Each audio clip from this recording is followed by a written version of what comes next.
Nagmahal ako minsan ng mga paa na parating naglalakad papalayo. Ng mga sigarilyong nagkukorting bagong tasang lapis. Ng buhok na animoy kurtinang hinahangin sa kanyang mga mata ng mga mata na sumisingkit sa mga titik sa pahina ng libro. Nagmahal ako ng boses na wala man sa tono ay awit sa pandinig.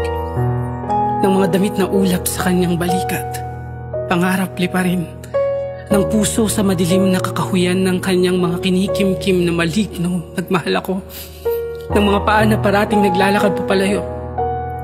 Waring tinitipan ng mga sapatos ang kanyang kwento sa sahig. At kung babaybayin ko ang kanyang mga dinaanan, ay binabasa ko siyang muli. At pag narating ko ang minsan naming naging tagpuan, tutuldukan ko ang pangungusap na ito ng halik. Alam kong hindi na siya makababalik. Kaya ako nang nagsusulat ng mga alaalang pwede ko pa ring puntahan.